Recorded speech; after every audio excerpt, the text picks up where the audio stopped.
Fala aí, pessoal. Então, profissão do futuro. Qual é a profissão do futuro? Vamos ouvir aí o Miguel Nicoleles. É um dos maiores cientistas brasileiros. Vamos ver o que ele tem a falar sobre isso aí. O que está na bola de cristal dele.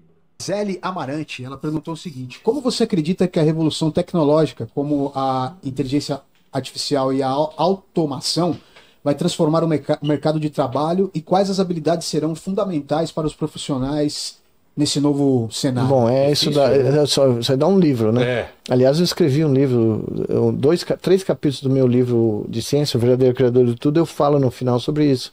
Veja, tem evidentemente o terror oficial é que um monte de profissões vão desaparecer. Todavia, até isso está sendo questionado hoje em dia, né? Claro que muitas coisas, por exemplo, é o que você falou, você entra num programa hoje, você pede, me cria uma imagem, né? Então, tem muita gente achando que artistas gráficos vão sumir. Meu filho é artista gráfico digital, trabalha em umas maiores empresas de Nova York do mundo, e ele falou para mim, não se substitui. Nós ainda temos que ter artista aqui. Não tem como, cara. Pô, tu já viu as imagens feitas por IA? Cara, tem coisa que sai legal, sai maneiro, mas tu vê que é IA. E não tem personalidade essa coisa. Você consegue identificar algo que não tem... que é meio sem vida mesmo, né? É uma sensação que não dá muito bem para explicar, mas que a gente percebe que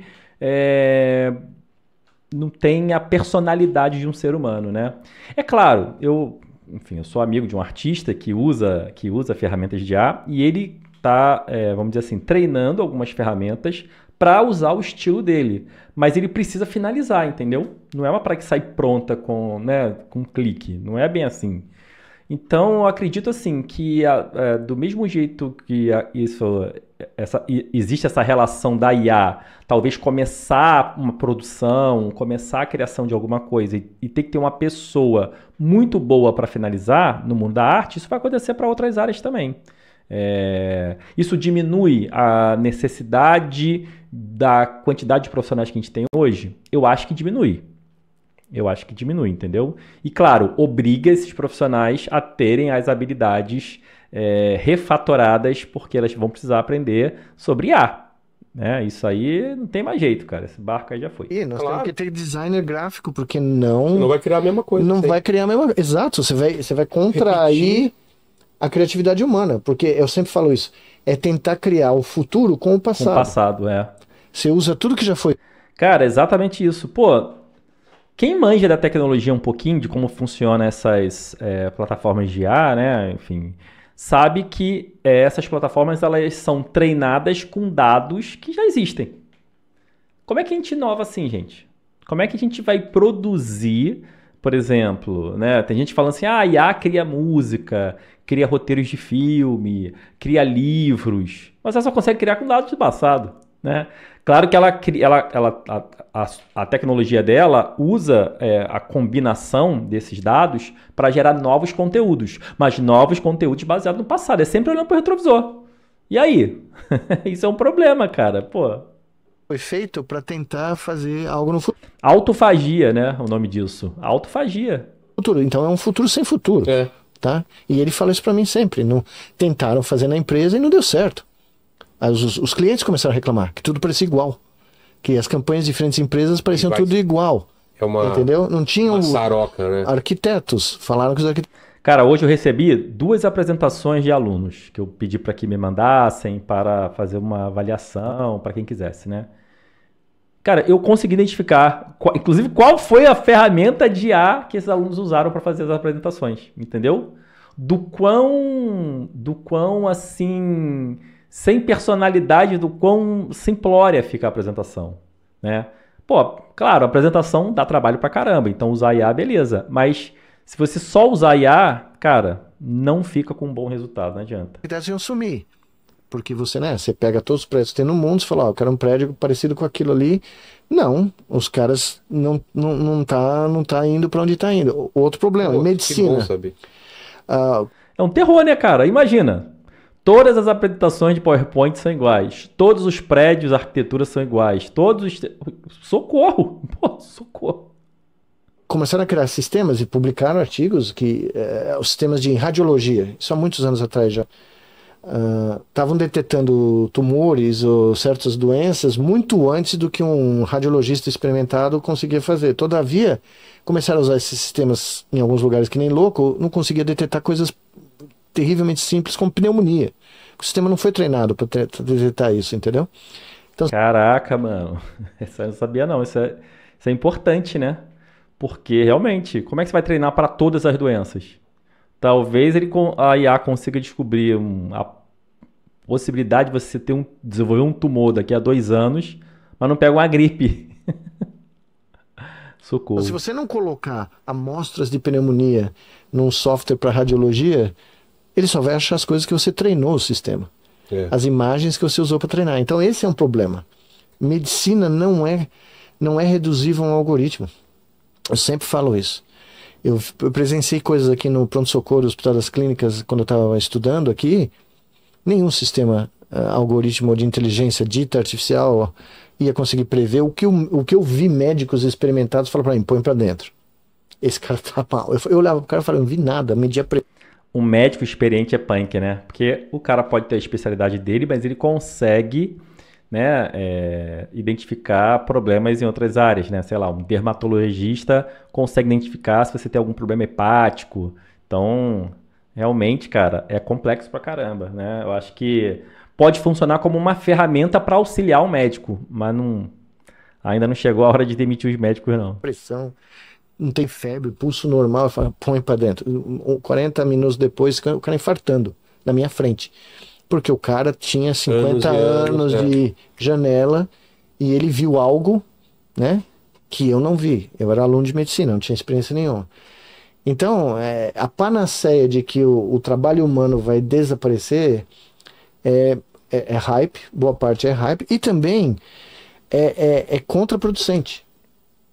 Muitas empresas investiram em essas coisas hoje em dia, não só empresas de grande porte, empresas de médio e pequeno porte se deram mal, porque não conseguiram manter Tem empresa que teve que recontratar gente, cara, porque demitiu, né, nesse hype de AI e teve que recontratar. Procura aí, tem caso aí de empresa que fez isso. o grau de satisfação dos seus clientes, entendeu? Isso está acontecendo nos Estados Unidos, está acontecendo na Europa, e vai acontecer aqui também, né? Entendi. Aproveitando já o gancho, o Alexandre falou aqui o seguinte: boa noite, professor Nicoleles. Dentre os mistérios do nosso cérebro, como podemos explicar ou experimentar a mentalização de acontecimentos futuros? Podemos estar vivendo uma simulação? Abraços. Não, nós não vivemos uma simulação, mas o nosso cérebro cria expectativas de futuro e Fugiu do tema pra cacete, né? Mas bora entrar nessa viagem cria aí. cenários. Ele estuda, ele gera modelos, tá?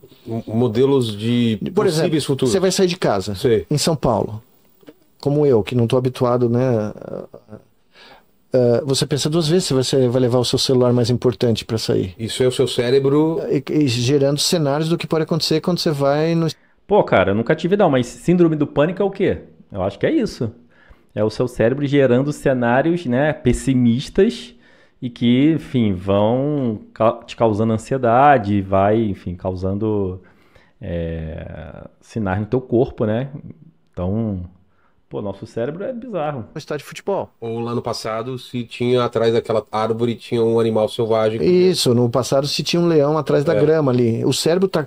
Reconhecimento de padrões. Aliás, é uma boa pergunta para mostrar que a revolução. É bom ser medroso, é bom ser medroso. Acho que ele vai falar sobre isso aí, mas é bom ser medroso. Porque os medrosos é que colocaram o seu gente pra frente, né? Então, se você é medroso, é porque um homem neandertal medroso deu origem a você. Real que aconteceu na neurociência nos últimos 30 anos, e eu participei dela, a minha vida profissional foi viver e contribuir para essa revolução, é que o cérebro não é um decodificador passivo, como um computador, tá? Se fosse um computador... Se fosse um decodificador passivo, nós estamos mortos. Dá um exemplo, se fosse assim. Se você tiver que esperar o leão estar na frente do seu campo visual para você sair correndo, você está morto. Tá. Se você, por outro lado, estiver andando numa grama alta, na savana africana, e você vê um ruído e sentir um farfalhar... Cara, e sabia que isso tem relação com o mundo corporativo? Porque, assim, é difícil você achar um bom analista, uma pessoa que sabe analisar as coisas, né? Essa semana eu estava, enfim, numa reunião e uma pessoa falou assim: olha, a gente aumentou o preço de um produto X e a gente teve vamos dizer assim, cancelamento em massa. Eu falei, pô, cara, então tá na cara que esse aumento gerou esse problema, né? E a gente falou sobre algumas outras coisas. E duas pessoas não aceitaram essa realidade. Falaram, não, vamos investigar melhor, vamos perguntar pro cliente se ele achou caro. Pô, meu amigo, o cliente pode falar o que ele quiser, o importa é o que ele fez, né, cara? Pô, tá claro que, né, essa causa e efeito. Se tudo tava funcionando dentro de um espectro e você, pô, depois de uma mudança, você se sentiu, né, depois de uma mudança, você sentiu que houve um efeito diferente do que era normal, pô, o que será, né? O que será? É claro que, pô, você tem que avaliar. Fazer análises de cenários, análise de dados, não é uma ciência tão exata assim, tá? Você tem que analisar o contexto. Porém, era uma situação muito clara e é que as pessoas, às vezes, não usam essa nossa capacidade, né? Na grama, o seu cérebro está falando, a chance de ter um leão ali querendo pegar você, corre. Entendi. Ou sai correndo, ou prepara a lança. Então, o que o cérebro faz? O cérebro é um gerador ativo de hipóteses, continuamente. Ó, vi uma sombra, vi uma juba, ouvi um grunhido. Pô, será que é um... E o que ele faz? Isso. Ele olha para o mundo... Não, gente, vamos esperar. Quando ele der uma patada, eu vou saber se é um leão ou não. E ele coleta a informação do mundo para ver se a hipótese dele está correta ou não. Se a hipótese não está correta, ele instantaneamente gera uma outra hipótese. Ou atualiza a hipótese dele. Que deu para entender aí a questão da IA e né, as profissões do futuro, se a IA, a posição do Nicoleles, se realmente a IA vai substituir ou não as pessoas. A gente está vendo que aquele hype, né, tá se comprovando aí como algo que pelo menos não vai acontecer agora, né? Quer dizer, tem impacto, mas não vai ser essa mudança drástica, pelo menos que a gente está vendo. Eu penso aí como o Nicoleles, tá certo? Galera, é isso. Valeu, curte aí, comenta, tá bom? E é isso. Até o próximo.